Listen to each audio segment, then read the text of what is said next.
usually win. So it doesn't matter how many we win. My hope is that it's by, if we can get the All-Star break, be at 5.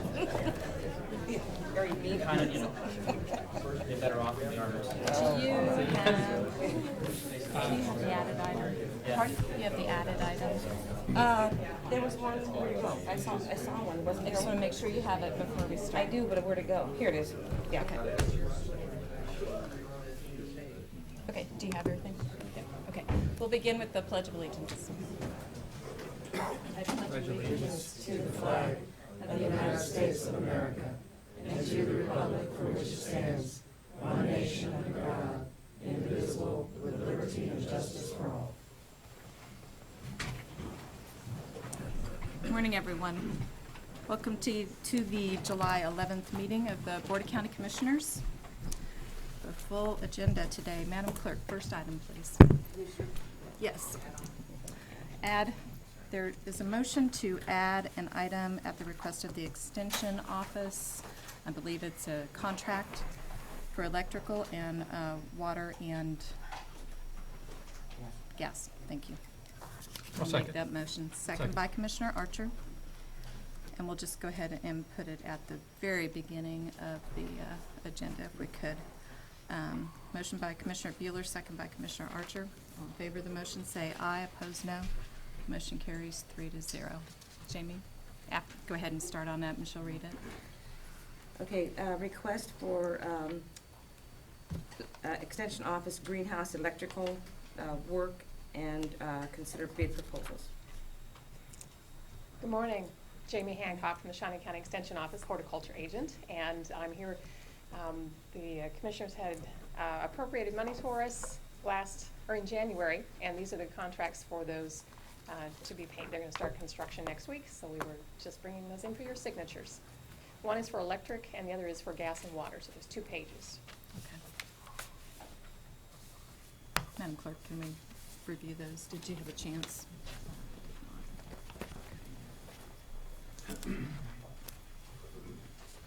Are there any questions on the contracts?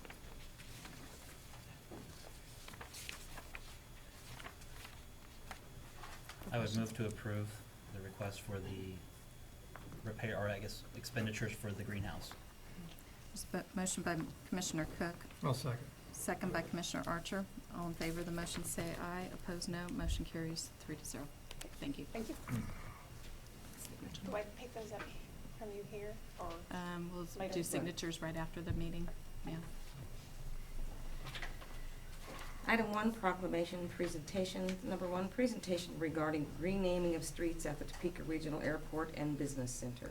Eric Johnson from NTAA.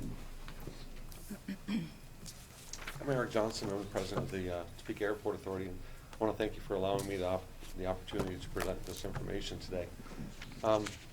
I did provide some maps on your table there. The MTA for about a year now has been going through a rebranding of Forbes Field Airport and the adjacent industrial park. And some of those changes include new names for the airport, which is Topeka Regional Airport. It's a marketing effort as we're trying to attract new air service. Website redesign, landmark sign changes, and the reason I'm here today is renaming our streets in the industrial park. For years, all the buildings out in that area, and there's more than 80 different buildings, more than 100 different tenants, all used an unofficial address of 6700 Southwest Topeka Boulevard. It's very confusing when you're trying to locate a business out there. You can't identify it by address. If you type in 6700 Southwest Topeka Boulevard in your Garmin or whatever, you end up at the main entrance, and that's it. That's as close as you get. So we've been going through this process, and when we first approached Shawnee County Planning, our request was, for the renaming of the streets. We were informed that yes, you can go ahead and do that. That's, as an authority, that's your area to deal with. And what we were asking for is some assistance to place our properties on the county mapping so that we could name these streets, have them recognized within the county as as these new names and be part of the mapping system. So that's what we went forward with, and we used some existing street names. University Boulevard crosses Topeka Boulevard, and we'll now head into the MTA property. Southwest 61st, Southeast 61st, Southeast 70th. The other names that we used are Kansas Aviators, either armed service members or others that have contributed to the field of aviation. We use their names for the new street names. So there's some history there. As you can see on the maps that we provided, all the street names are clearly identified now. And new addresses that have been included for each and every building that's out there. We're preparing to install new street signs, and we'll be installing building addresses and replacing all the building numbers that are out there now, which really have no rhyme or reason to how they're numbered as it is. But we coordinated all of this with Shawnee County and put these maps together. And I just want to express my appreciation to Shawnee County Planning and Mapping, and Barry Beagle, Anna Ortega, and Nick Callahan assisted. They did a fantastic job in identifying these names, making sure there's no conflicts within the county, identifying and providing new addresses for all these buildings. And that's going to go a long way in helping us promote development out in the industrial park, which is now the Topeka Regional Business Center.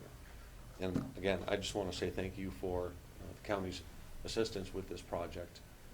The staff has been fantastic. They're great to work with, and I just can't say enough about that. So again, I do appreciate it, and if you have any questions, I'd be happy to answer those. But as you can see from the mapping, I think we're just taking another step forward. Good. Any questions or comments? Hey, thank you, Eric, for coming and sharing that information. When we analyze our operations and the service we provide, it's one thing, but when someone from outside our organization comes and says, you're doing a good job in this area, it means even more to us. So thank you for that feedback on I our appreciate the Public help. Works Department. Thank you very much. Thank you. Thank you. Well, and Eric, I know we've had some conversations in the past about how our different entities can work together, and so Yes. this is a great example. I appreciate This that. is a perfect example. Yeah, Thank you. you.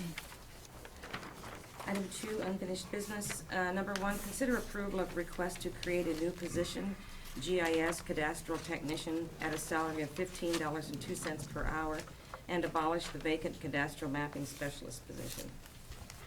Good morning, Commissioners. Mark Hickson, County Appraiser. I'm Pause. here to answer any other questions that may have arisen. I believe all my questions were answered, but Commissioner Cook, do you have anything? Well, when we were here last, we talked about having you meet with Mr. Thummel with Human Resources to see if this is a position that could be incorporated into the clerical bargaining unit at a higher rate of pay. Did you have an opportunity to speak with Mr. Thummel? Yes, I did. And what was the outcome from that? No change in our position. Is- Position is it doesn't fit. And then, but you were able to look to see if they could be offered a higher rate of pay, but just with the same title. And that just is unacceptable or not available? No, that didn't make, that also didn't really fit into the job description or position description. And I see that Mr. Thummel's here.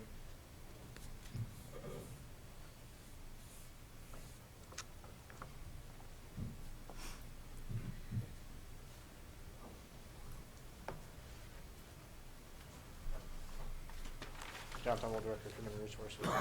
Mr. Thummel, there is not a way to offer the position at a higher rate of pay, but still leave it within the clerical bargaining unit? The only way to accomplish that would be to open the agreement, conduct the meet and confer process, have the union ratify it, and you folks approve the amendment to the agreement. That's the process that we would have to follow in order to accomplish that. But then you still have the issue that Mr. Hickson had, is there a commonality of interest? Mr. Hickson has a position that is,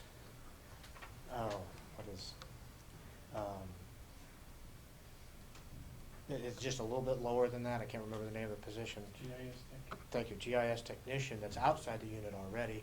And this one would be higher, even higher paid than that because it's more technical in nature.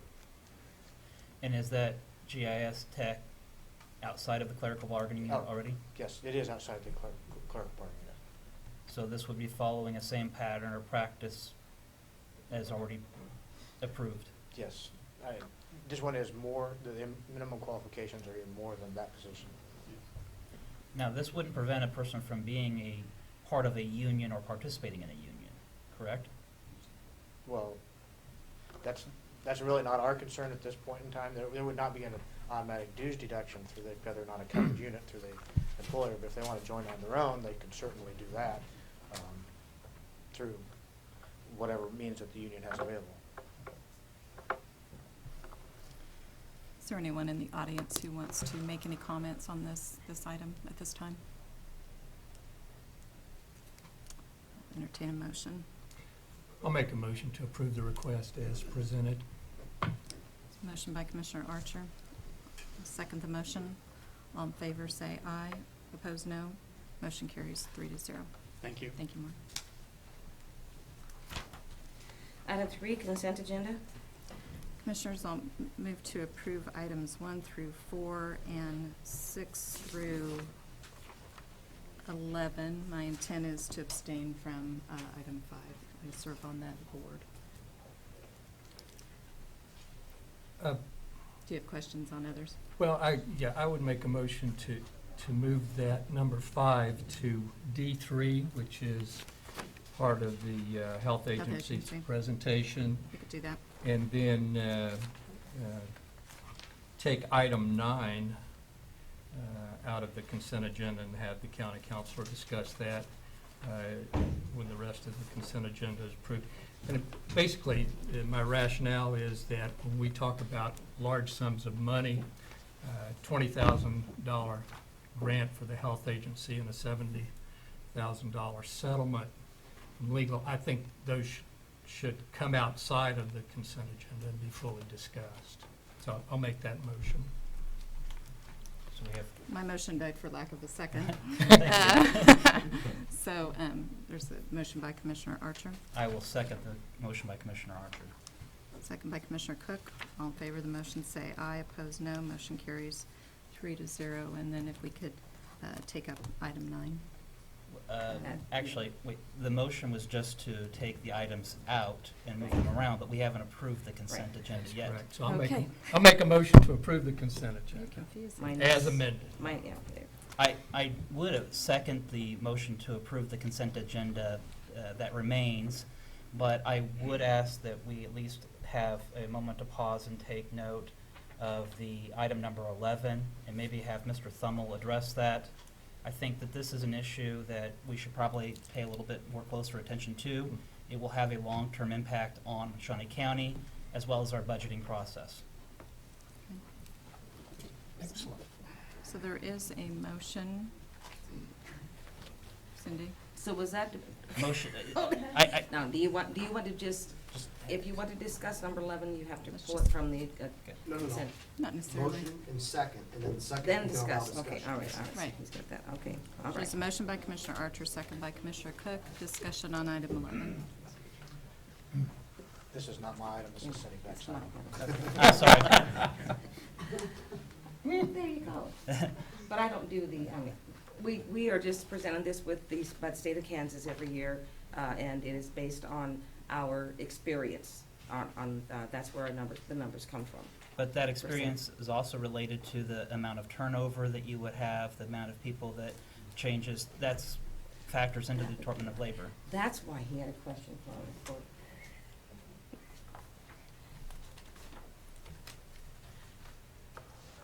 Would you like to see? I have actually this time, thank you for the. Mr. Thummel, I would note that the Department of Labor has changed our rating. We are now at a higher rating for unemployment, is that correct? That is correct. And it's just so that I understand, and I have a little bit of knowledge, this is based on the amount of turnover that you would have, amount of claims that are presented to that board, correct?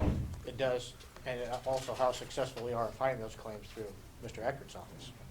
So would it be fair to say that the more turnover we have, the higher rate we would look at? That's a very strong correlation. Okay. So as we go through the budget process, it would be in our interest to make sure that we have, or try to have employee morale high and turnover low. That would be a great goal to have. Okay. All right. But I just want to know, those two things do factor into each other. And this is on every person that's currently employed. The county pays for it for the entire fiscal year 2014. Questions? Do you look at that calculation to see if it, if it makes common sense that it should go up like it did? I think it was .28, went to .35. I don't usually look at these. This really comes from Cindy Beck's office. Okay. And We are, just I accept say what we get without a, let's see, they have, if you look on the state actually has their calculations. They have, their. I did see that, Yeah, but I'm just so- wondering if we take a look at that and say, yeah, that's reasonable, or actually we think it should have stayed. Well, the Do we look at it, I yeah, guess, is the yes, but question. Okay. because I do obviously do payroll, so yes, the wage amount and the dollar amount, the benefits as far as that, I'm not familiar with that, but the wage amount that they are using is very, Okay. Okay. close to what we, it's averaged and estimated, but that's very close to what we pay. Okay. So, Thank you, Madam. We don't have any information on how much they paid out in claims. The UI office and maybe Mr. Eckert's office gets that information, but we do not in my office. Thank you, Jonathan. Thank you. Before we leave this issue, just one note, I would note that there is an appeal rights. There is a right to appeal that finding, and I think that if we want that to be considered, we should probably look at that. That's time-driven. So, Mr. Thummel, I would ask you to maybe talk with Mr. Eckert, our county counselor, to see if we should file an appeal of that rating. Okay. No, or Ms. Beck, I guess. okay, Maybe the three. That's fine. We'll work There's- together for that. We'll see if endeavor. Mr. Thummel can find any other department heads to throw under the bus. And Okay, thank you, John. All right, discussion we of item 9. need to have a motion actually on the consent agenda. As amended. We didn't, yeah, see, we didn't, We had a motion to approve the consent and we, agenda. yeah, It we was seconded, seconded. and then we We had discussed, so discussion. now we need a All those motion. in favor of the motion say aye, opposed no. Motion carries 3-0. And discussion on item 9.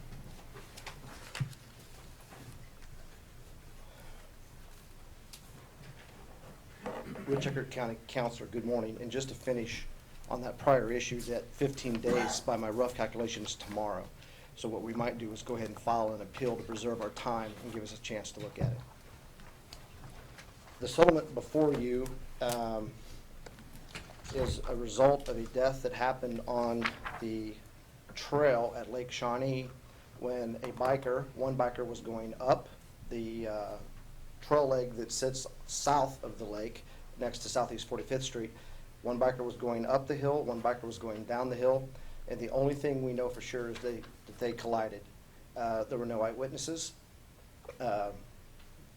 The survivor, this is the plaintiff who survived, has no memory of the collision. The other person in this situation unfortunately died. That estate did not sue Shawnee County. This plaintiff did, and I would point for the record that his medical expenses exceeded $200,000. So there was certainly damages, substantive damages in this case. What we contested, and what in my mind is still highly in doubt, is what the Shawnee County liability is. But they also had the same problem with what our liability was, and that's why you see a case where even when there's over $200,000 in medical, it's being settled for $70,000. On one hand, I think that our appeal of this could be successful, but they won at the district court level, and that does carry some weight at the Court of Appeals, and particularly this judge would carry some weight with the Court of Appeals.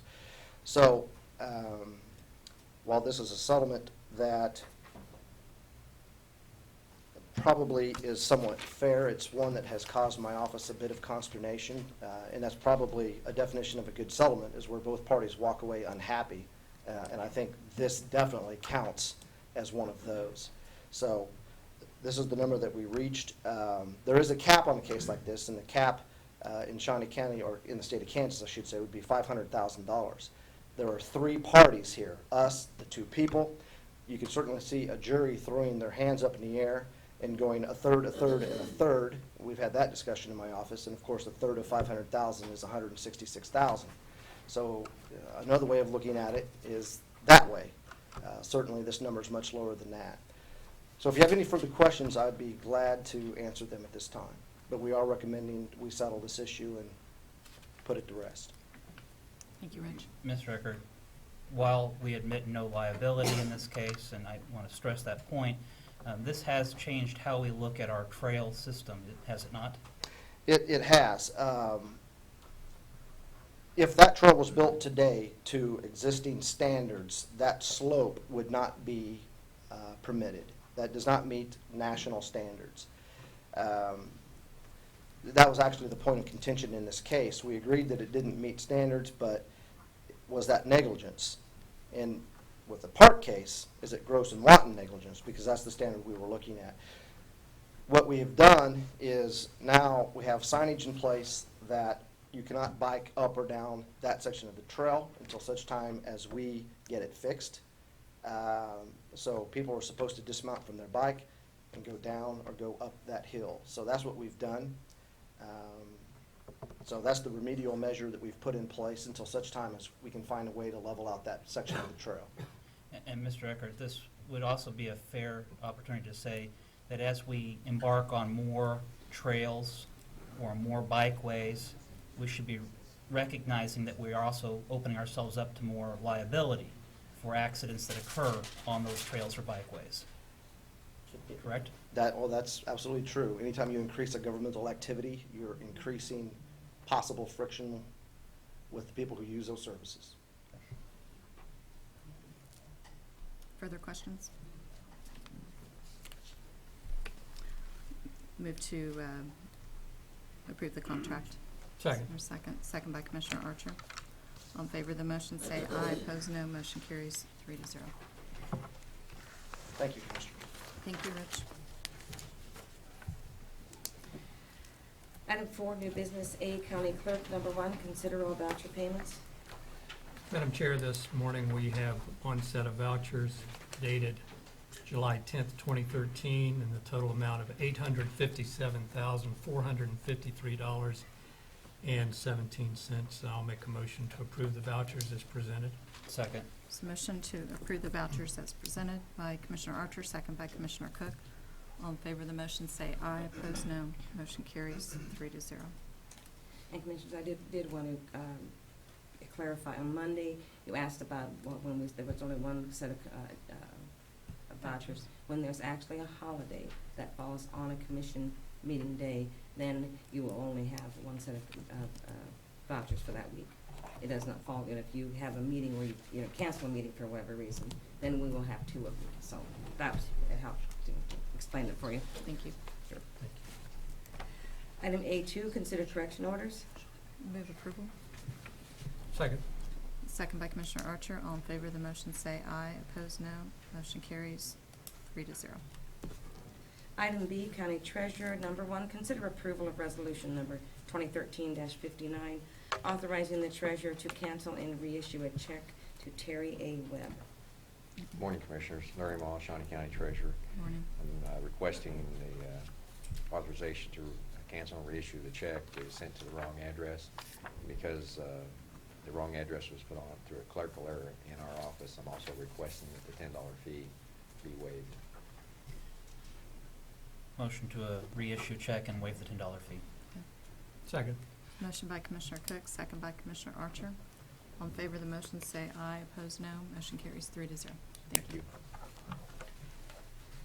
Item C, audit finance. Number one, consider approval of resolution numbers 2013-60 through 2013-68, authorizing the issuance of Shawnee County credit cards for official business for 9 employees of the health agency. Betty Griner, Financial Administrator. This is part of the process of changing our bank accounts, and so we are in the process of changing the credit cards to the new bank. What I've asked all the department heads to do is, rather than just replacing the cards, to come before you for approval for them as a new card, which they are, because this is an opportunity for us and them to review who actually has the cards, to make sure that everyone that is getting a new card needs one. So this is the first department that we are presenting to you. There will be others, and we will go through those. But these are the employees for the health agency that will be receiving new cards. So, any questions? I'll be happy to answer what I can, and Alice is here to answer questions also. Thank you, Betty. Are the limits placed on these, or? There are limits placed on them. I'm trying to, let's see, I have to look at these forms to see if they are on the I don't know that I see them approval reflected form. on the resolution or the receipt. This is, yes. This does not state the limits. Okay. And I think one of the reasons that is on purpose, so those limits can be changed if they need to be reduced, in the future, or if something changes that they need to be increased. Okay. But we do have limits set on each employee. And those are monitored internally? Yes. Okay. Questions? Yeah, thank you, Betty. I've always been concerned about credit cards and usage, and I appreciate the opportunity that you're coming and letting us take a look and approve this. I assume that 9 is the total for the health agency.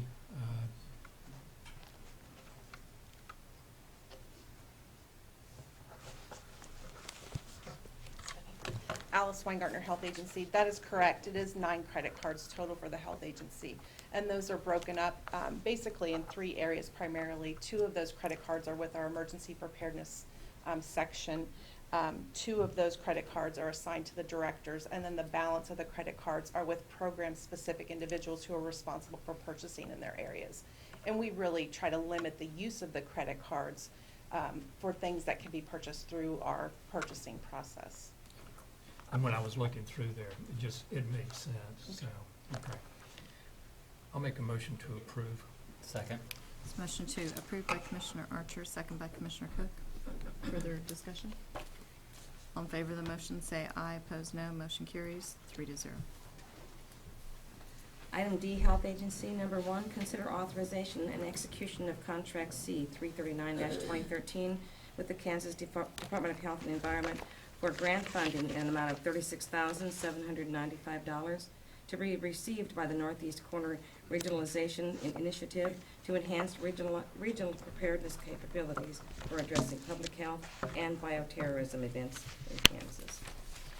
Good morning, Commissioners. Alice Weingartner Health Agency. This grant is a grant that we have been receiving since approximately 2002, so it's just our annual award that comes from the state.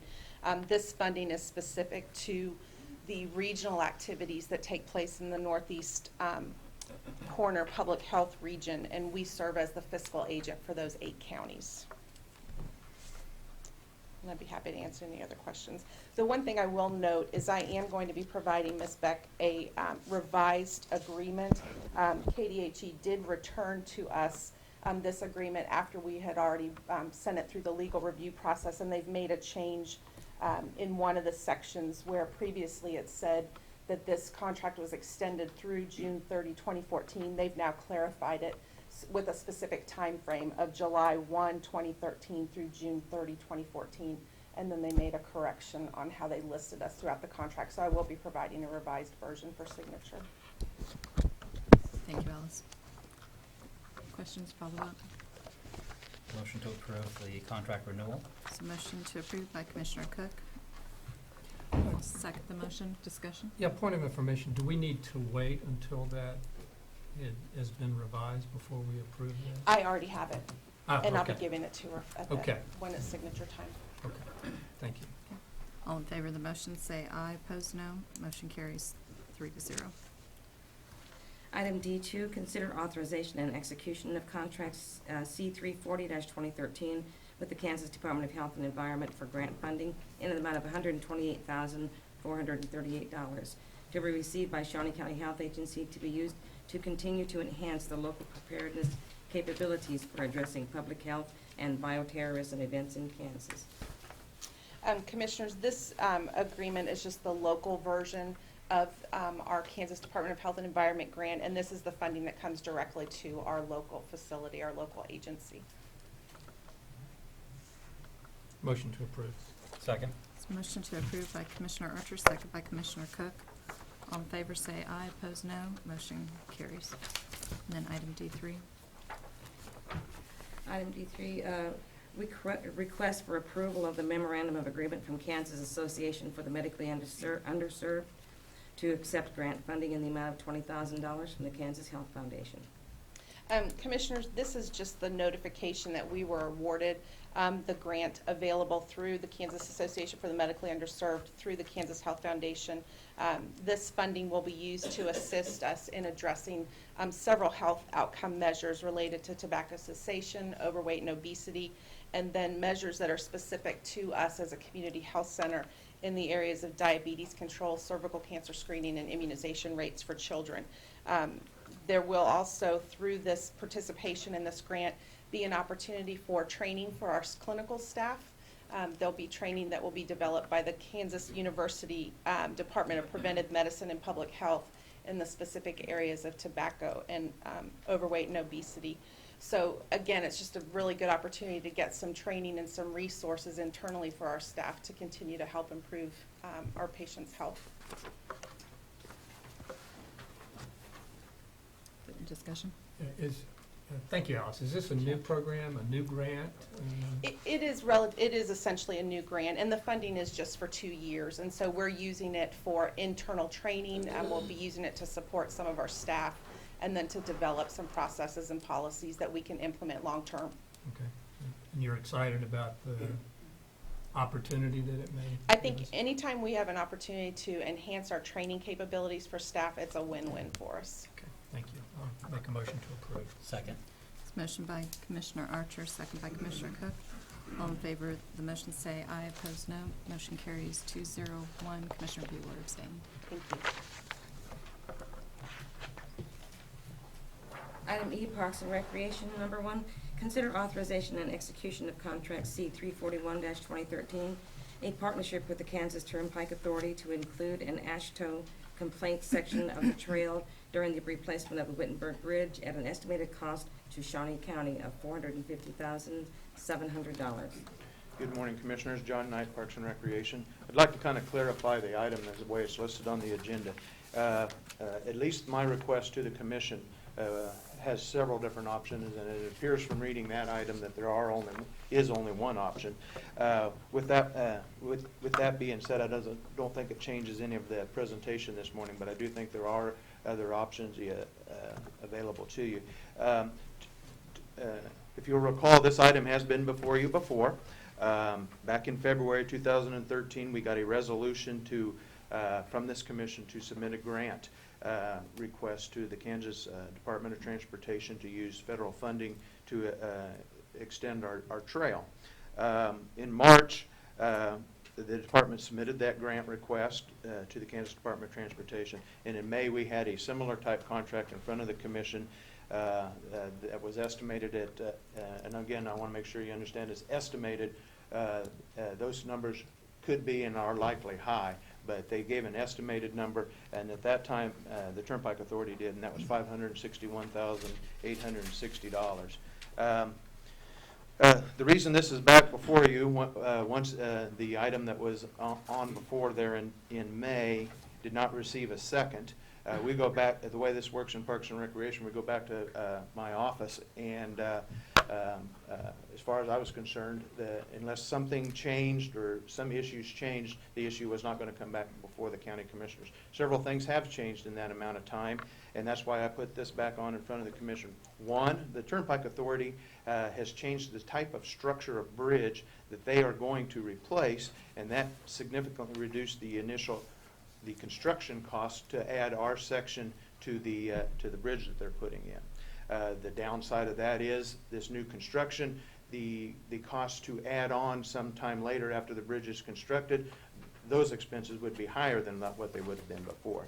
That's one thing that's changed. Also, in meeting with the Turnpike Authority, they have provided a couple of different options.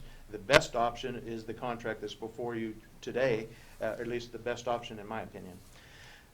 Some of the other issues I'd kind of like to at least address. In the press, the Capital Journal identified this as a sidewalk. I think with the item that you had before and some of the explanation that you also got from Councilor Eckert during the previous item, there is a difference between an AASHTO compliant trail section and a sidewalk. Those are designed at a higher level. They're just AASHTO compliant trail sections are designed as an intermodal alternate transportation route. Sidewalks are just that, sidewalks. That there is a difference, and I think that addresses some of the liability issues that Commissioner Cook brought up. I also think it's important that the county commissioners understand that being a relatively new county commission, Parks and Recreation going through a master planning process, that topic has come up on several of my requests that I've had before you. I'll tell you that this project has been master planned. As early as the late 1980s, the city of Topeka, their Parks and Recreation department began putting in trail sections, recreational trail sections. Back in 2001, a comprehensive community-wide plan for these trail sections was developed and approved by both the city council at that time and the county commission at that time. The benefits of doing this master planning are evident. That original master plan had a trail section in this area with a separate bridge going over the Kansas Turnpike Authority.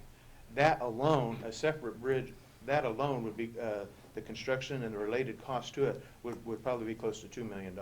By having this master plan in place, we were able to take advantage of an unknown situation that ended up arising, and that was the Turnpike Authority replacing the Wittenberg Bridge. This gives us a chance to do what originally we thought might cost as much as $2 million, now for as low as $400,000, and may even be lower than that. It has been master planned. Also in the request that I've submitted to you is a regional, kind of a little report on regional trail development to kind of give this new commission a kind of a brief history of what's been going on from years to year to year. The one point of that report that I'd definitely like you to make sure that you read is a business report that was compiled and submitted to the Kansas Recreation and Park Association. It was done by the master's degree students over at the University of Kansas, business students. Although 2010, that's not very long ago, they concluded through their extensive studies that every dollar invested in parks and recreation projects is additive and adds $1.70 to the local economy. What's hard for me to quantify and bring to you is the property values, how these trail sections increase property values, increase sales tax, increase visitors coming to Topeka, all of those type of things. With that being said, the contract that is actually attached and they're available for you to consider today is a culmination of what I took from previous meetings from this county commission, and one of those was finances.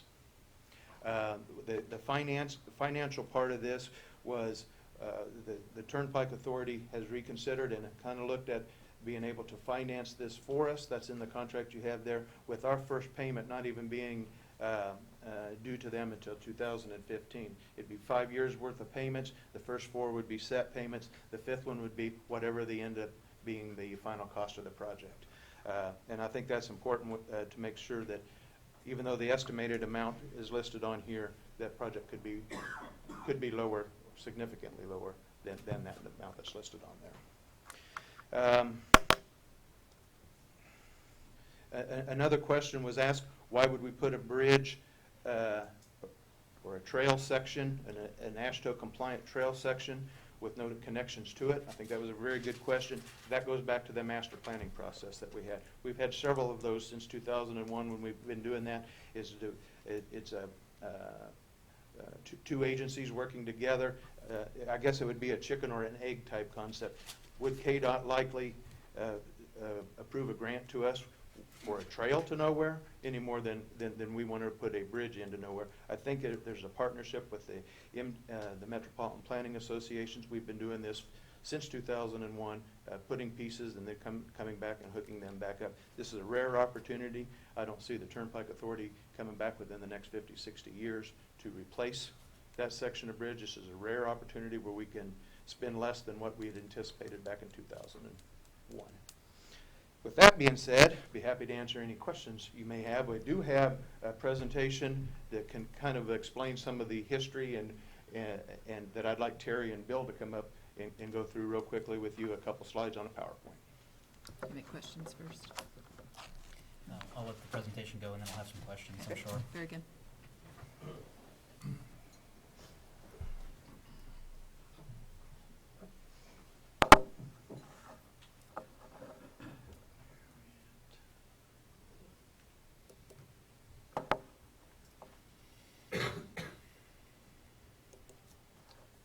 Okay, Commissioners. Terry Bertles, Parks and Recreation. The area that, I'll stand over here. The green is the trail as we see it, as the best scenario of route that picks up at the north end at the research plant. And we've gone through this before, follows Deer Creek till we get to Wittenberg Road, to the Wittenberg Bridge over the KTA. And then it jogs out to Wittenberg Road and stays along Wittenberg Road to 29th Street, and then goes east up the hill to the trailhead at Lake Shawnee. As you can see, that's about 11,925 feet worth of trail. There has been some talk about an option as of the route is going east on 10th Street to Croco and then south on Croco to Lake Shawnee, because there's sidewalks there, because, I'm not sure, but there's been some discussion about that route as a possibility. And that route would be about a 15,000 foot route, 14,978 plus or minus. But Terry, that would be on sidewalks, not trails. Correct, and we'll get into that a little bit here as we go along. This is Southeast 10th Street.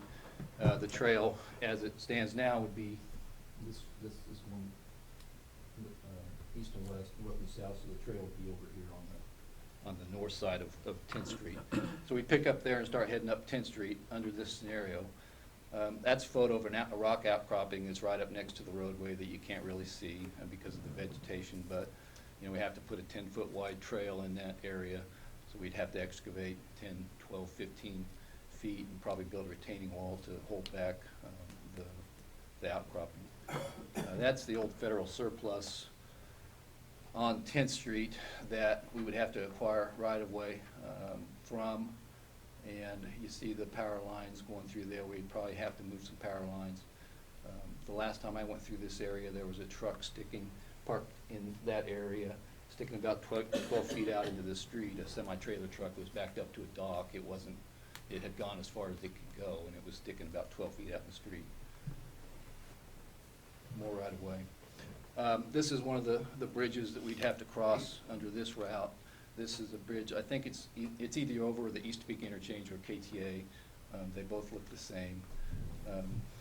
And this is where I think it's critical that John's point that sidewalks aren't AASHTO compliant trails. One could surmise that you could ride a bike or walk across that median between the roadway and the barrier. You could, but you couldn't do it and call it an AASHTO compliant trail. You couldn't submit a grant to KDOT and have them say, yes, we'll approve that as it stands right there. You would have to make changes to that bridge to allow for you to have that 11-foot clear space that we're talking about on this KTA Wittenberg Bridge. So the point is that just because it's a sidewalk or just because it looks like you can ride a bike across it doesn't mean it's going to be AASHTO compliant, and doesn't mean that you know, we've reduced our liabilities by prescribing to those standards. An example of it coming over the other direction. This is on Croco Road as you get past the second of the two bridges. Just an open area, and that's not a difficult piece to do something with. There's plenty of space there. But as you get down here, you get to sidewalk that's existing. And again, sidewalk's not a trail. It's probably a 4-foot, maybe a 5-foot sidewalk that would have to be removed. You have overhead power lines that would have to be moved back, and you'd have to come in there with a 10-foot wide trail to span that area.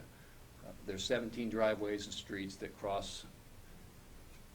would cross the trail between where you get off of the bridge and when you get to 29th Street on Croco.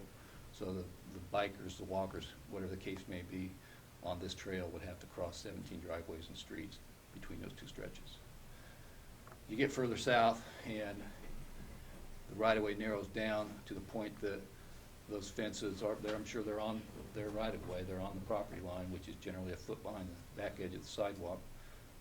So then you get into a position where you'd have to acquire more right-of-way as you go down there, take down some fences, probably move some landscape, move the power lines, build the trail, and then put everything back together. And that's kind of the gist of what we wanted to cover with at least that proposed alternate route. The additional length, the additional complications, the lack of continuity that it might propose. Thank you. Questions? I'll start with Mr. Knight. Thank you for pointing out that, I mean, if we go forward on this currently, this would be, for lack of better words, the bridge to nowhere. There's not a trail that would be leading to it or from it at this point. Correct. As much as Mr. Bertles was talking about obtaining easements for the Croco and 10th Street alternative, we would need to obtain easements for this trail alternative as well. Likely, yes. Have we started talking with any of the neighbors to see if they're in favor of the trail coming through, or if they are not in favor? Yes, we have started talking with them with trail sections going through. I will say the vast majority of this, and it was, we're getting conflicting information of where property lines are. The intention would be to stay within the current easements if possible, to not have to purchase. But we will have to talk with neighbors and stuff about that. And I've met with one client that is very close to this property earlier this week. Have you had anybody that's opposed to the trail coming through this route? Yes. And how many people are opposed? You know, I don't have a number. I would talk to a guy who is a legal representative of a business that is that has several people that's part of that. So I would assume a lot of people in that group would be concerned. So this is I believe he's here, and he'll probably speak to that. So there is some opposition to this route. There's some opposition if it addresses if we have to encroach on their property. Yes. Okay.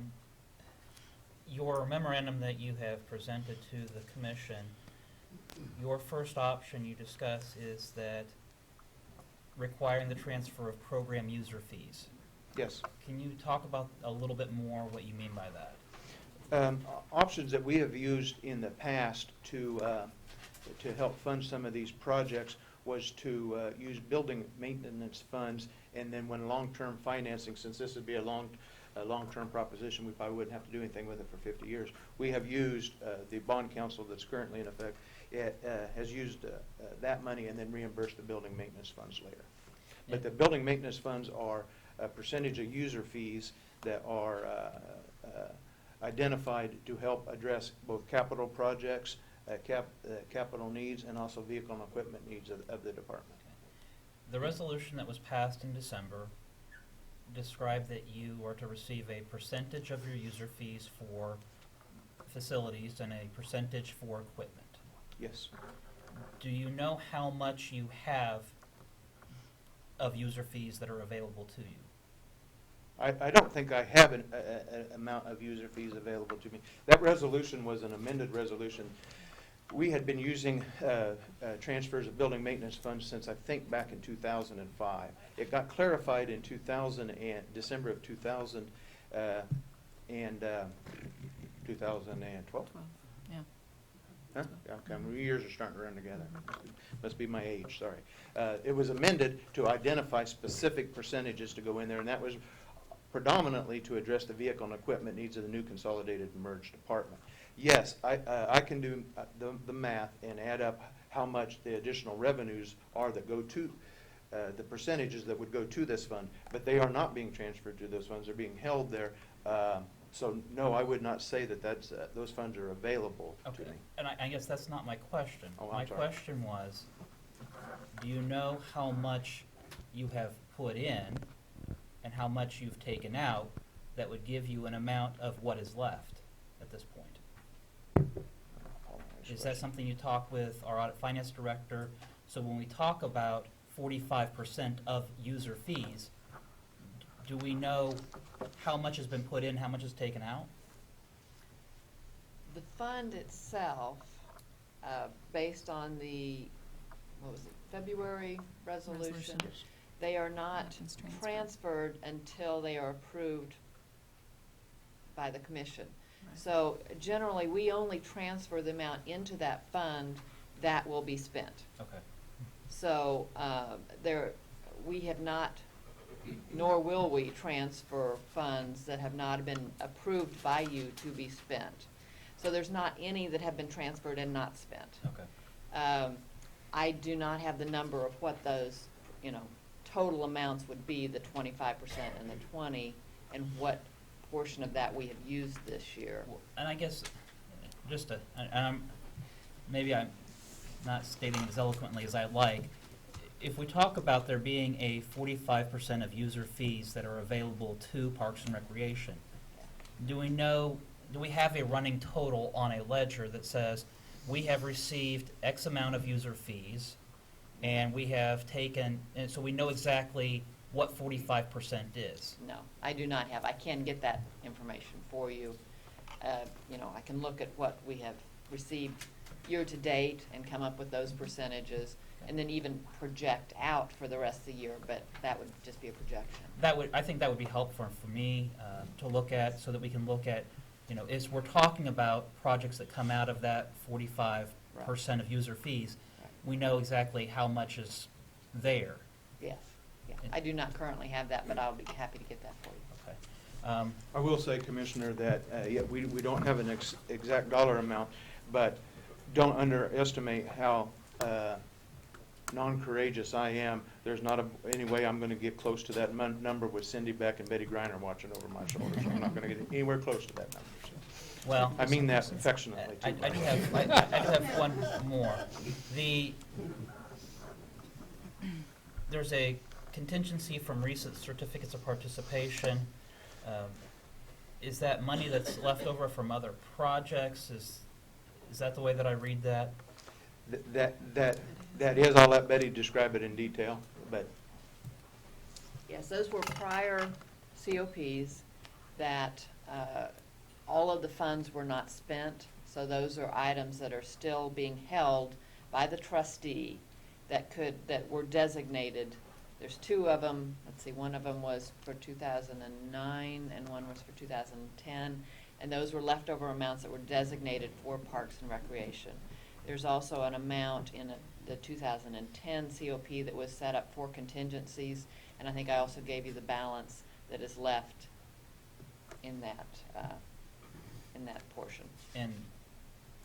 But those are prior bond monies that we've taken out that we just hadn't spent. Yes, correct. And if we do not expend them on this project or some other project, those could be paid back into the bond to reduce our bond amount, right? That would be a question for Mr. Eckert, but that is my understanding. And that would reduce our overall, I mean, no different than if we have a little bit of money to try and pay down a mortgage or a credit card, it just pays off that debt a little bit faster. Correct. Anything else? No. Okay. Commissioner Archer? Well, Questions? just to follow up with Commissioner Cook's discussion on COP indebtedness, I was looking at the budget worksheet for next year, and in fact, for 2013, general expense to pay for COPs is $3.5 million, and the general expense for COPs for the 2014 budget request are $4.7 million, an increase of $1.2 million. So I think we need to look very carefully at financing that we use for COPs. Thank you, Madam Chair. Go ahead, Excuse me, Ben. one other item I might mention. You were talking about the percentages, and I do not have a running total, but I believe through the end of June, the total fees that have been collected by Parks and Recreation is about 2.5 million. So that will kind of give you, for this, you know, since you're trying to look at this morning, that will give you an idea what the total is. Now, I'd have to subtract from that what has been spent, but that'll kind of give you a rough idea in figuring that 25% and that 20%. And then, Thanks, Betty. Betty, as we move forward on other projects, the health department or other bond issues that we're looking at in the future, is this a program that could be incorporated into a bond project? I would believe, yes, I believe it could be. In talking with the attorney that, you know, Bob Perry, that we work with on those, he had stated to me that the life of anything that goes into one of those COPs needs to be 10 years or more. So I would think this is something that could possibly be included in that. Would it be prudent to have this rolled all up into that at that time, so that would be that specific bond, as opposed to part of it here, part of it there? Or is it better to have it all in one bond or one project, or can we spread it out over a number of resources, revenues? Well, I think there again, it's just analyzing if you want to, you know, if you want to stretch it over a longer period of time, that would certainly be a way of doing that. And given the list that Mr. Knight provided yesterday at your budget meeting, we don't have any shortage of projects. There are a number of them. So, anything else? Any questions right now? Oh, I do have one question. Uh-huh. Is the bridge part of the bikeways project that was approved by the MTPO, I think a year and a half, a couple of years ago? Anybody know? Karen, you should know. I don't believe the bridge was. It is in the master plan. Karen, why don't you go ahead and Yeah, come I- up at this time? And we can take public comment at this time. Sure, go ahead.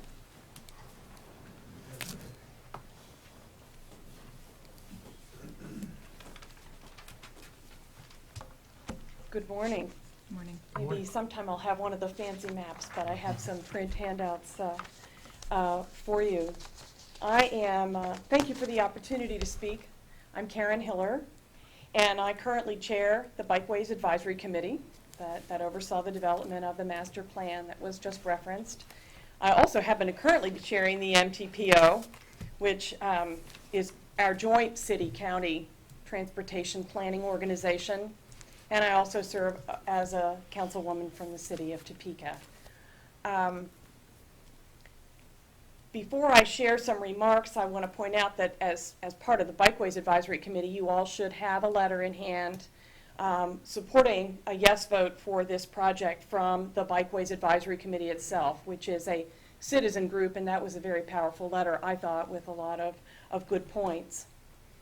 I stand before you then as an excited partner, as a colleague and as someone who's had the privilege, and I mean the privilege, of working with dedicated professionals as well as citizens to put together this master plan.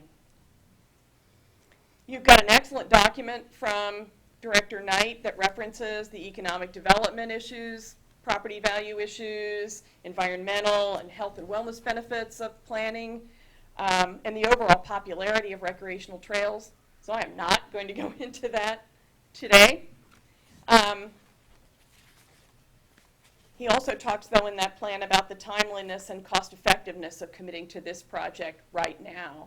Those points have been covered as well, but it is compelling to look at that if we really are committed to this master plan, city and county and citizens together. What I did think I would share with you today is two fundamentals, two things. One, some fundamentals that have emerged from all the conversations of the professionals and citizens as we worked on this master plan, and also a quick peek at how the city's trails plan intersects with this, or the city's bikeways plan, if that would be the street plan, let's say, intersects with the trails plan. And it's very exciting because really we shifted over the trails from city to you, but now we have this city street level bikeways plan, so we have an emerging kind of equal partnership in this, again, moving forward, that's very exciting, but new ground for all of us. In terms of the fundamentals that have emerged, there really have been two, in terms of us looking at why we're doing trails and why we do them the way we do, as well as the streets, and those are safety and volume of travel. In terms of volume first, people are everywhere on the streets and the trails right now on bikes. And they are traveling to Lake Shawnee on Wittenberg Road today and crossing the Wittenberg Road. So whether or not that Deer Creek Trail, whenever it's finished, because it's clear and it's next up on development for trails, but people are already riding that bridge. So the issue of safety and supporting them in their route to the lake is critical for us right now.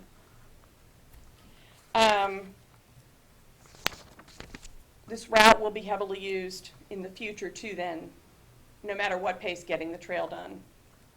In terms of safety, safety is what we're about as public officials. It's what our engineering and AASHTO principles address. Safety is a key reason why people want these bike pedestrian routes across the city and county. And with your Wittenberg decision, the safety issue is that you've got a bridge. And simply put, it's going to be a 2-lane bridge.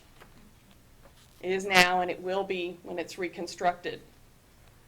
If something happens and a bicycle's in the travel lane and somebody moves to try and adjust, there's no place to go if it's just a 2-lane bridge. So in terms of thinking about safety, that's what we've got. In terms of a quick peek at our interrelated plan, I looked in the document that Director Knight gave you. You've got a map on the back page that shows the county's trail plan. And it's got a little ... in the trail plan that takes us from where the Deer Creek Trail has extended as far as roughly Reesers, just south of Reesers on 6th Street, and then picks up again at the lake. But the ... that take it through and take it across the Wittenberg Bridge have been there since this plan was adopted in 2001. What I brought is the master plan, and I think Commissioner Bueller has the book. But this is what the joint master plan looks like, with now the streets as well as the trails together. So in terms of that specific plan, and for those in the room, in general, it looks like that, whereas the original, just the trails only, looks like that. It's totally filled in and networked across the city. And I've got a few extra copies if there are people here who want this. The whole plan is available on topeka.org. When you look at this plan then, you will see that Wittenberg Road in the same hatch marks that are on the county trails plan. The Wittenberg Bridge coming across. What is stunning is to look at how this whole system networks.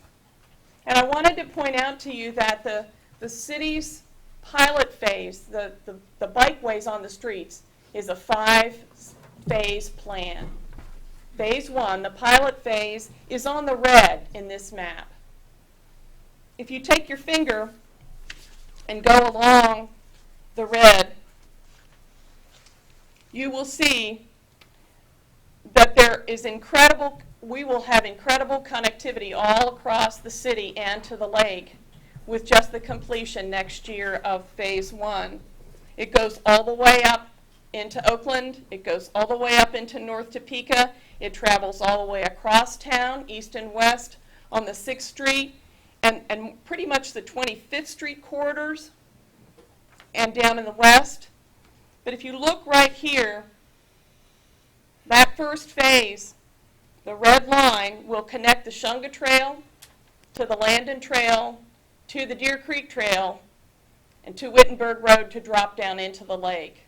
That's happening right now. Another element of that is that we're going to find ourselves crossing over city and county, and with partners like the Turnpike Authority and Kansas Wildlife and Parks as well, as these things emerge. When grants open up or opportunities for partnerships to save money, obviously you've got one in front of you today, but when you look at the details of what's in the $1.4 million that's on the city side for this trail plan, it includes at least $500,000 worth of connectors that arguably would be part of the county side because they're connectors into the trails. And as you look along, you know the city as well as I do. When you look at this map, I lost my notes with the specifics here. The city will be picking up as part of Phase 1 the perimeter trail around Gage Park from 8th to the entrance, as well as a side path trail from 6th to 8th to get into the county's Gage Park. There is also a connector down Randolph from roughly the 21st and Randolph area to get to the Shunga Trail and open up north-south connection to the Shunga Trail. There's a connector to the Shunga Trail at Buchanan. There is a ramp and side path to the Shunga Trail at Golden. There is a bridge side path to the Landon Trail at Betty Phillips Park. And there is also a crossing and side path to Soldier Creek in North Topeka, to the Soldier Creek Trail. That was Karen's quick run through with a quick list. I'm sure there are more than that. But it's really substantial and it's exciting because those are going to connect the trail system to itself as well as connect people from the streets into the trail system. The city is already doing the pedestrian bike ped protection crossing at US 24 at Rochester Road, which is also very significant for people to get from the trail system safely into the roads that they're riding today in the northern parts of the county. So those are just some examples. Also on the city side, the city was able, through the MPO, or the MPO together with the city, to get a bikeways planner who's serving both the city and the county. The Bikeways Advisory Committee is serving as a coordinator of the tasks associated with implementing our joint plans, really, both advising the plans as well as signage, mapping, coordination with transit and public education. So those are all economies that we are all seeing as you consider this expense for this one piece. Just wanted to share that with you.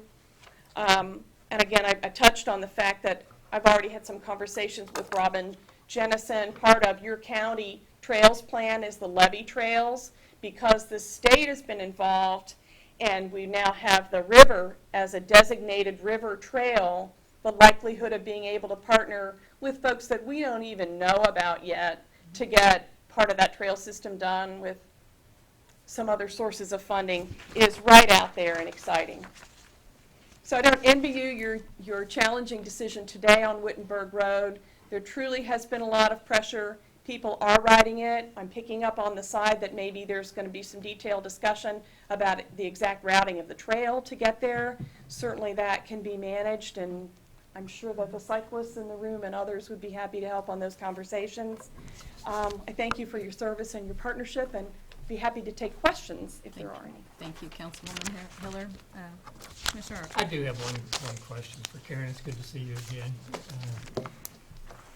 When I served on the MTPO a couple of years ago, the Bikeways master plan came up, Yes. and I supported it. And one of the reasons that I did support it is there was a promise that there would be no local tax money required to implement the Bikeways plan, that it would all be grants, federal funding, state funding, and private money. What happened to that promise? I don't recall the promise that there would be no It was specific. local government It was money. specifically made, or I would not have supported it at the MTPO. Commissioner Bueller was on the MGPO at the time, so maybe Do you he'd help recall me that out. discussion? I don't remember a promise. I'm sure we have minutes of that meeting, but I know you had some questions about it, but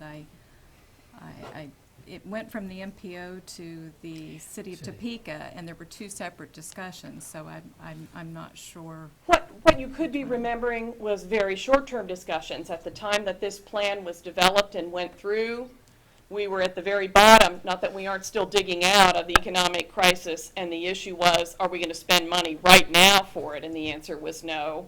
In fact, the Bikeways Advisory Committee is already made a commitment at the time to raise $200,000 and is hard at work on that and is close to 30 at this point. Brian Austin sitting in this room, he personally has written 2 grants, one of which didn't get this time, but the other one's still pending for August. There is a lot of work going on to partner, as Director Knight's document talks about, and as we've all talked about all along, to get lots of partners and money. There's active work with a variety of foundations going on already. The Community Foundation has assisted. They've already promoted it once and have invited us to apply in their next round in the fall, and to follow that with support amongst all of their foundation family to contribute. So all of those commitments to looking for all those sources are absolutely active rather than just promises. Thank you, Karen. You're welcome. Good question. Councilwoman Hiller? Yes. On the map that you provided to the commission today, can we look at, on the far right-hand side, where it would be the connector to the lake? And it's marked with a green 14. Do you see what I'm saying? And the red hash marks? It's kind of a T4, I think. Or Yes, T4? I do. All right. Doesn't that actually have the trail going through Dornwood and then connecting to the west side of the lake? And that is not the Wittenberg. That has no connector to Wittenberg at all. I think that and people can help me out, that the loop up is that we have to get over the interstate somehow, and that's what the hook is. Right. Is to get over that Wittenberg Bridge to get to the other side. Right, but this Topeka Bikeways master plan actually has it going through Dornwood as opposed through Wittenberg, correct? Not to get across the interstate. Well, I mean, if we look, and I mean, perhaps Mr. Knight might have other staff who Sure. can say that what has happened or if it is or is not, but the way that I see this, it actually has it Oh, I'm going sorry, through that's Dornwood and then connecting with the west side of the lake rather than through the Wittenberg Bridge route. Additionally, I mean, Councilwoman Hiller, I don't know if you are aware or not, but there is a proposal by Mr. Knight to have a $2 million project for the Dornwood Park for the ball diamonds. And to have I know there's a lot of energy in Dornwood and a lot of Yes, people there that are is. interested in Dornwood with the Walmart that's going in, with the economic development, if we can have the potential for a $2 million ball diamond project in Dornwood and connecting the trails, I think I know Mr. Austin's personally worked on connecting Dornwood to other trails as well. And I'm just trying to see where those connect in, because this seems an alternative route than going through Dornwood. I don't think so. I think that, and we'll defer to Mr. Rippon, I think that what's exciting is that they are connecting, that all that activity is happening at Dornwood. Our private grant is to get 25th Street done even before this first pilot comes in. And right now, people are riding down Wittenberg because there's no trail. the red marks that you see as hatch marks are where the trail would go, I believe. Bill? Sure. Let me refer back to my There you map go. over here. Originally, we did have it going through Dornwood, but the slopes are just too steep on the west side of Dornwood, or of Deer Creek. Dornwood Park, though, does extend over on the west side of the creek, all the way Wittenberg Road, about in this area. So, it's true we'd be on private property, have to acquire easement, part of it, but then we're back onto into Dornwood Park, from about here on, so. And so, but the original bike, this map that was provided by the Topeka Bikeways Master Plan does actually have it going through Dornwood and not through Wittenberg Road. I think we always planned on going across the Wittenberg Bridge. I think there was a little hook on there, I believe. Yeah, so that's what that little dash line, we have to cross there. We don't really have any other alternative other than to go our own and put our own bridge in. So, our thought all along was to go across the bridge. I made a little bit of a shift, actually, from I guess this is 21st Street to about here. It's about the only change. And that's just because it's topography. I just couldn't make it go over there. Another connection, and I'm not quite sure if this is getting closer to your question or getting farther away, but we've also working with the Sunflower Foundation to provide grants that connect the master plan of the ball diamonds and any other kind of improvements we have through to wherever we end up putting this trail. Is that? And I think Brian Austin with the Kansas Trails, those people, I think he is here to address some of it. Okay. Any more questions for Karen, though, at this time? No. Okay. And I do want to open it up for public comment. We do have a budget hearing at 10:30. So, Brian, if you want to go ahead and go first, and then Joe, you can go second. Thank you. Brian Austin, Parks and Rec Advisory Board, and Friends of Dornwood also. Commissioner Cook, to answer your question, the grant we did apply for through the Friends of Dornwood did come through Dornwood Park, but it was going to utilize this bridge over Wittenberg Road, as it is the cheapest alternative, as opposed to going over on a separate bridge or trying to go underneath with the existing culvert under Deer Creek. So what was shown in the Bikeways Advisory Bikeways plan did have a little further west alignment, but it still came east and utilized the bridge, and that is noted in the plan. Because of the alignment, the shorter and more cost-effective alignment that Bill Rapon has proposed, then we decided at Friends of Dornwood to make that connector on our own through the Sunflower Foundation grant, which we'll pursue. I just also wanted to let you provide some additional comment. At the budget hearing that was yesterday, we had some discussion about Parks and Rec having a lot of wants, and Commissioner Archer, you made the comment about we needed to prioritize, and I would contend that this is a priority. This has been 13 years in the making, going back to the Regional Trails and Greenways Plan. Connecting this trail will add more value to the investment that we've already made in the Lake Shawnee Trail and the Shunga Trail by connecting them. The Shunga Trail, Deer Creek Trail system right now is 9.6 miles long. Lake Shawnee Trail is 6.6 miles, and we've got less than a 2-mile connection to make something that is really special. The alternate alignments that were proposed along Croker Road, that's utilizing sidewalks, and pedestrians and bicyclists are not compatible on a 5-foot sidewalk. You can't have both users using those. So if you have a 5-foot sidewalk for just cyclists, that would work, but as soon as you get a pedestrian on there, somebody's got to yield and move off that structure. So I just wanted to make that point that this has been a long time coming. The Parks and Rec Department, both with the City of Topeka and Shawnee County, have been working on this a long time. This is the time to do it because of the bridge replacement, and I just hope we don't lose this opportunity, because it's not going to come back to us again. Thank you. Thank you, Brian.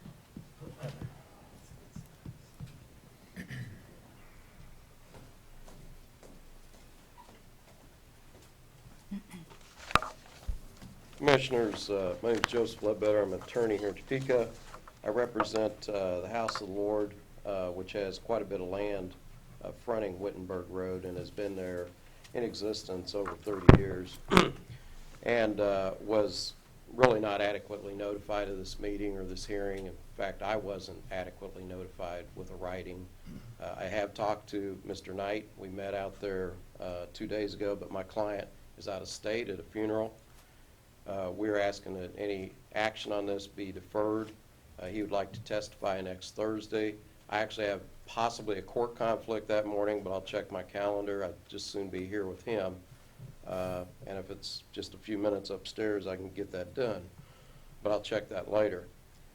So I am asking for this to be deferred.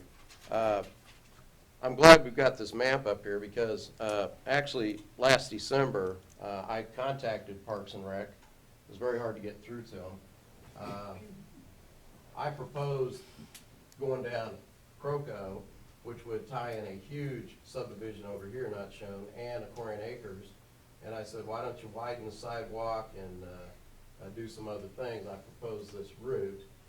And then I proposed an alternate route, which they did not mention. That was just simply to come down here, go past this camping area and up 21st and tie in this way, so you only have to cross one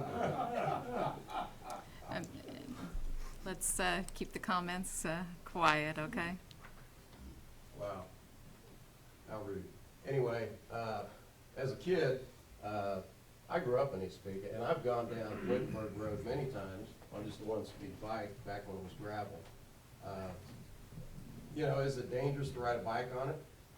Probably, but it's dangerous to ride a bike on a lot of trails, and I still ride trails. Can I ask you a question real quick? What's the slope of, you said that alternate going up, I believe there's a pretty significant hill there. What's the slope of? Well, what's the slope of that? I did not measure it, but I know you have, you know, sway backs. You can go back and forth. We just proposed it. I know you did the same thing at Lake Shawnee, but somebody got killed. So, you know, it's good to reconsider old options. And I'm not saying that that's an impossibility. The other thing I proposed 2 days ago was that you go down the other side of Wittenberg, which ties in any of these cul-de-sacs. You could tie in a rail or a trailhead to this complete subdivision, and they could have the use of this trail on their side of the street. And one of the homeowners up here, I think his name is Mr. Chrisman, said he actually came out while Mr. Knight and I were at the church and said he'd rather have it on his side anyway because he's got a deep ravine he can't mow. He said, well, the trail would be perfect going over that. So that was one of these homeowners. Now, my people have been here for over 30 years, and they have a very nice development. To put it on this side of the road, you're going to have to pay for their pond because we don't even know if you have enough right-of-way right now. I asked specifically, what are the measurements of this road? And Mr. Knight didn't know, and that's fine because I didn't know either. But we have a lot of questions. I'm not sure this bridge is actually safely aligned with that road under modern engineering as well because it goes up at an angle. I'm not sure that the turnpike can actually build that way without those safety concerns. I also have a question, has this been approved by KDOT? Because it's my understanding they're taking over the Kansas Turnpike Authority, and I think that's a question that needs to be answered. I also looked at the agreement, and because it's multiple years, I'm not sure all the language is in the agreement that meets the legal satisfaction or the satisfaction of the cash basis law. I could be wrong, but I'm not sure it's in there. But if you build this trail on this side, my client is not in opposition. If you put it on the east side where it will best serve Aquarian Acres and keep it out of his pond and off his side of the road, he's dropped the opposition as of yesterday. Now, he may change his mind between now and next week when he wants to testify. He also wants to talk to his parishioners because they have a huge vested interest in all that's going on here. There are 11 acres, and it's very pretty, it's very park-like, and they do have a right to be noticed. They do have a right to be at these meetings and have input. It's not just people ride bikes. They probably ride bikes too. I ride bikes. I ride some of these trails. And, you know, I'm okay with bike trails per se.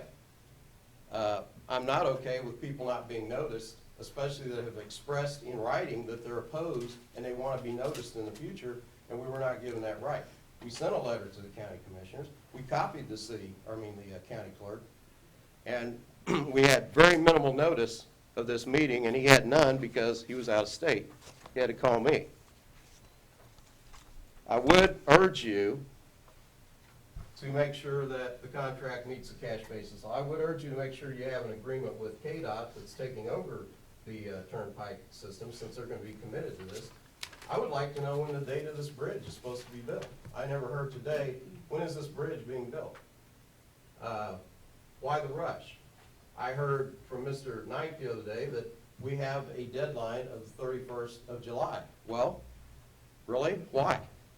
Why do you have a deadline of July 31st? Are they going to build this bridge in the short construction season remaining? I doubt it. It's probably going to be built next year, I'm guessing. But, you know, what is the rush to put this in today, or to vote on this today? I also heard a lot of, and I would like copies of all the documents that Mr. Knight provided to the county commissioner, because my client doesn't have those. I also heard that he thought the cost would go down. Last, in May, it was $500,000 or $550,000. Today, the estimate is $450,000. He said it may go lower. I'd ask him, I would like to see documentation of that. I'd like to see quantification of those numbers. I don't want to second guess with public money what is actually being quantified.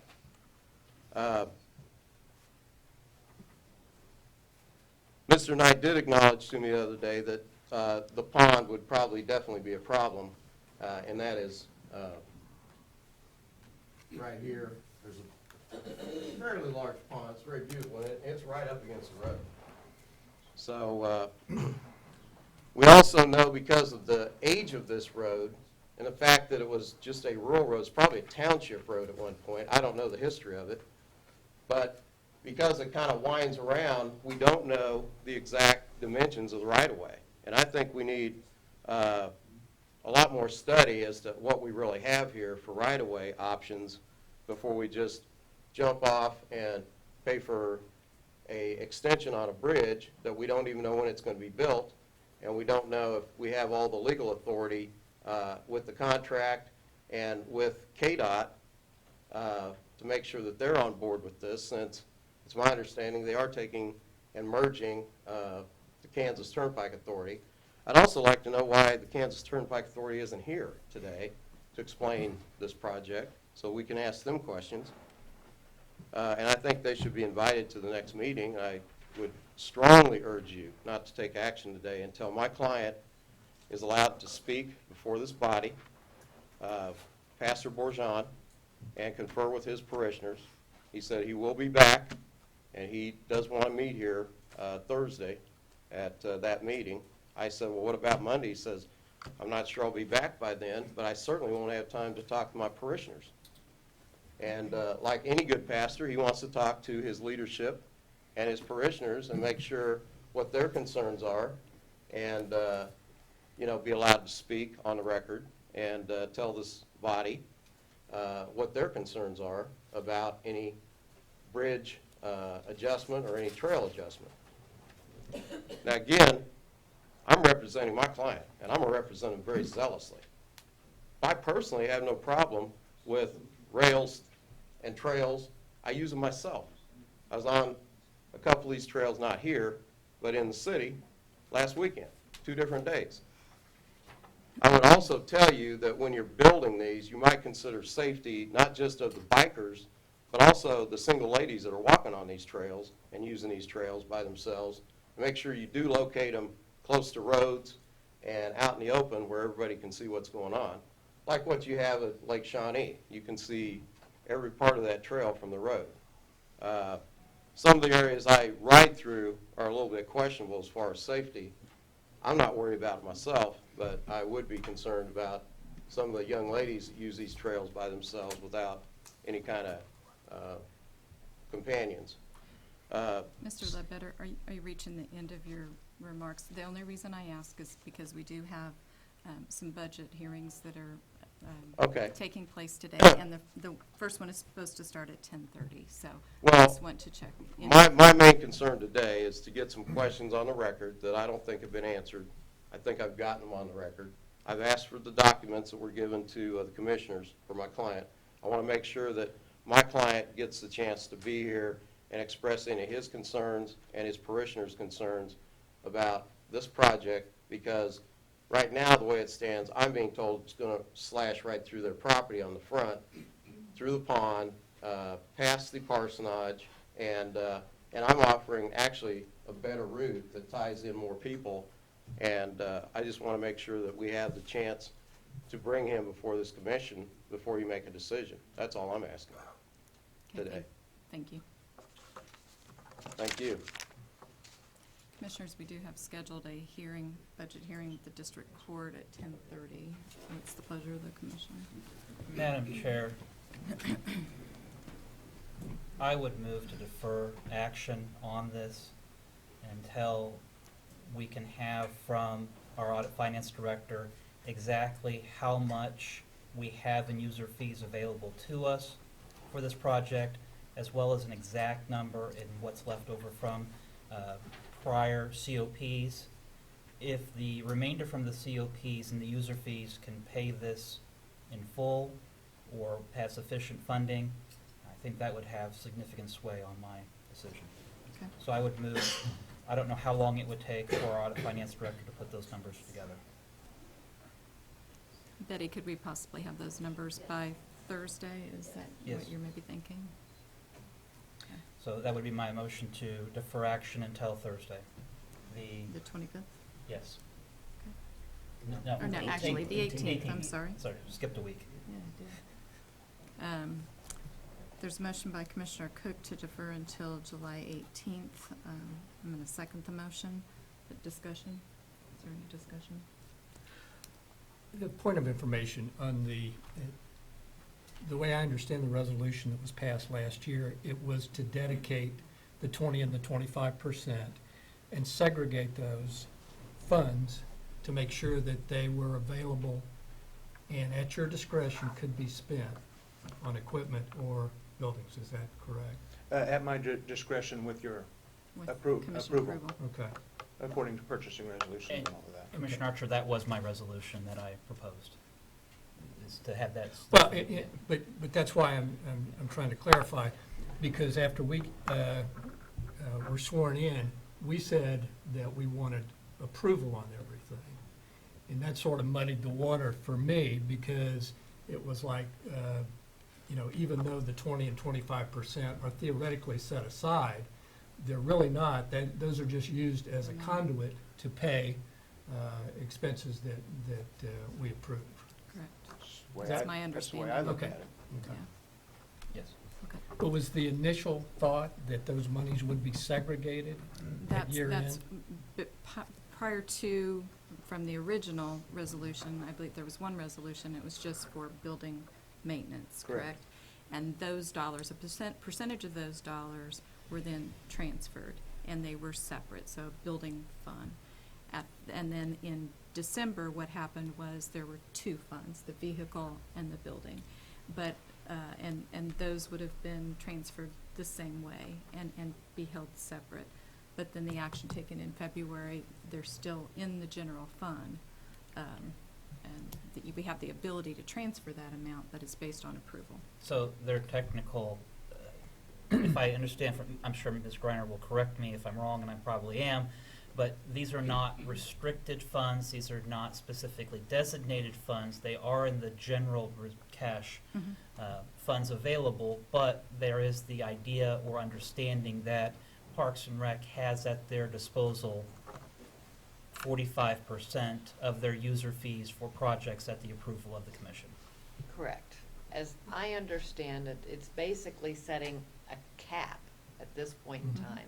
It's more setting a cap of the maximum that can be transferred, rather than setting anything aside. But they are not designated funds specific, or restricted funds. That's correct.